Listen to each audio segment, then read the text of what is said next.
दूसरा सवाल ये है कि मैंने ये भी सुना है कि जब रमज़ान शरीफ का महीना आता है तो 30 दिन जन्नत के दरवाजे खुले रहते हैं और दोज़ख के दरवाजे बंद हैं, लेकिन उस 30 रमज़ान के रोज़े या महीने के उस रमज़ान के महीने के अंदर कोई हिंदू मर जाता है तो वो कहाँ जाता है? ऐसा एक अच्छा सवाल है और वो सही सवाल है। सवाल क्यों कभी बोलना नहीं चाहिए कि ये गलत है, गलत सवाल है, गलत है तो साबित करना चाहिए। भाई साहब कई सवाल है और ये कोट कर रहे हदीस की, और कई हदीस है अल्लाह के रसूल की, बुखारी में और बाकी हदीस, कि रमज़ान में अल्लाह सुब्हाना व तआला जन्नत के दरवाजे खोलता है और दोज़ख के दरवाजे बंद होते हैं। भाई साहब ने एक हदीस बोलने भूल गए कि शैतान भी कैद रहते हैं। तो 3 सवाल साथ में है कि अल्लाह ताला शैतान को कैद करता है। तो भाई का सवाल है कि अगर रमज़ान के 30 दिनों में कोई हिंदू मरता है तो किधर जाएगा वो, कहाँ जाएगा? कोई सवाल पूछता है कि अगर शैतान इस चेंड मतलब कड़ी, हथकड़ी तो नहीं बोल सकते, कड़ी चेन, शैतान चेन से बंधा हुआ रहता है। तो शैतान चेन से बंधा होता है, फिर भी हम देखते गुनाह होते हैं। भले रमजान में गुनाह कम होते, गुनाह तो होते हैं ना। तो शैतान जब चेंज होता है तो गुनाह कैसे होते, ये भी सवाल है कि नहीं? अगर शैतान अल्लाह ताला चेंज करता है रमजान में, ये तो रमजान में फिर भी चोरियां होती क्या नहीं? कम होती है, फिर भी लोग शराब पीते कम पीते। तो जब शैतान चेंज है तो कैसे ये गलतियां होती, कैसे ये गुनाह होते? जहां तक कि पहले सवाल का जवाब है कि दोज़ख के दरवाजे बंद होते और जन्नत के दरवाजे खुल जाते। अगर कोई हिंदू रमजान के महीने में मरता है तो कहाँ जाएगा? वो जाएगा पहले बरज़ख में। कहाँ जाएगा? बरज़ख मतलब इंटरम पीरियड। इंसान मरने के बाद जन्नत में डायरेक्ट नहीं होता है, वो बरज़ख में रहता है। बाद में हशर के मैदान में सब उठाए जाएंगे, हिसाब किताब होगा। फाइनल सूरह इमरान सूरह नंबर 3 आयत number 185, the final recompense on the day of judgement, कुल्लु नफ्सिन ज़ाइक़तुल मौत, हर नफ्स की मौत होगी। आखिरी हिसाब किताब होगा फाइनल, कभी? On the day of judgment, क़यामत के दिन पे।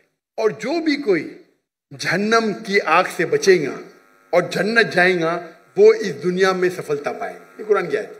फाइनल हिसाब किताब कब होगा? यौमुल क़यामह में, इधर नहीं। तो रमजान में अगर बंद भी है तो वो जाने वाला है बरज़ख में। बाद में तो खुलेंगे ना, रमजान के बाद तो दरवाजे खुलेंगे कि नहीं? जी हाँ, खुलेंगे ना। खुलेंगे। तो अगर उसने शिर्क किया, अल्लाह और अल्लाह के रसूल की बात नहीं माना, तो उसको सजा मिलेंगी बरज़ख में। जन्नत के दरवाजे खुले रहेंगे, दोज़ख के दरवाजे भी खुल जाएंगे तो जब टाइम आएगा तो दोज़ख में जाएगा। बिल्कुल। ये सवाल तो आसान था। ये दूसरा सवाल और पेचीदा है। अगर शैतान चेंड है तो गलतियां कैसे होते, फिर भी इतने गुनाह होते कम होते।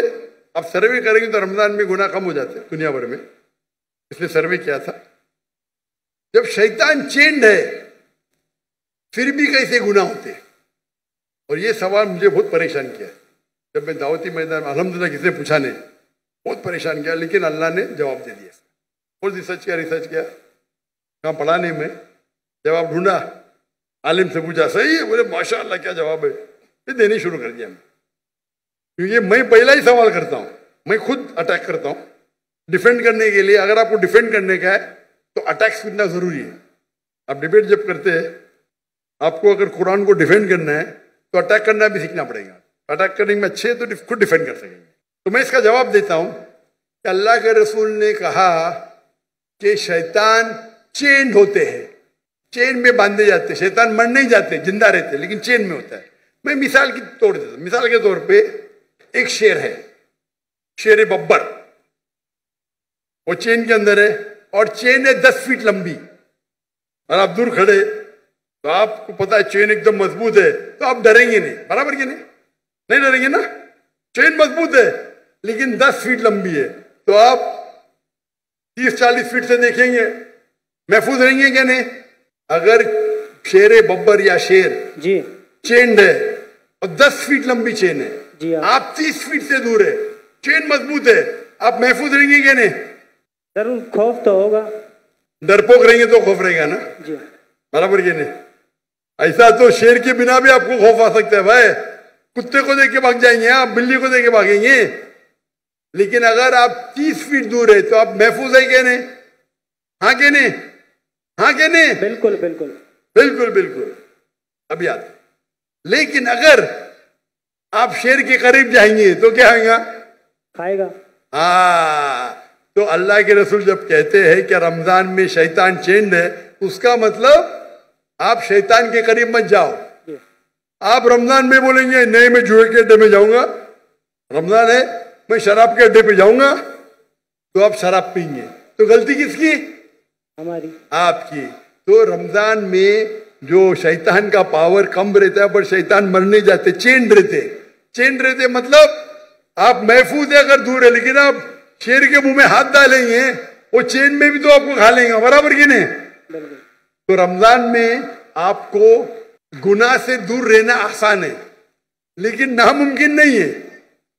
रमजान में अक्सर मदद रहती है अल्लाह की, लेकिन फिर भी आप बोलेंगे नहीं मैं जाऊंगा भाई शराब खाने में, नहीं फिर भी मैं पिक्चर देखूंगा, ब्लू फिल्म देखूंगा, तो प्रॉब्लम होगा ना। तो रमजान में सब उसका जो इंटेंसिटी रहता है शैतान की कम रहती, क्योंकि चेन रहता है। आप उसके करीब जाएंगे, उसके मुंह में हाथ डालेंगे तो खा लेंगे आपको, फिर आप गुनाह करेंगे। तो ये है अकली जवाब। सही जवाब तो अल्लाह आलम, ये अकली जवाब है। अगर हदीस सही है अपनी जगह पे, उसका मतलब आपको और तवज्जो देना चाहिए और आपको और वक्त है अल्लाह की इबादत करना रमजान में। Hope that answers the question.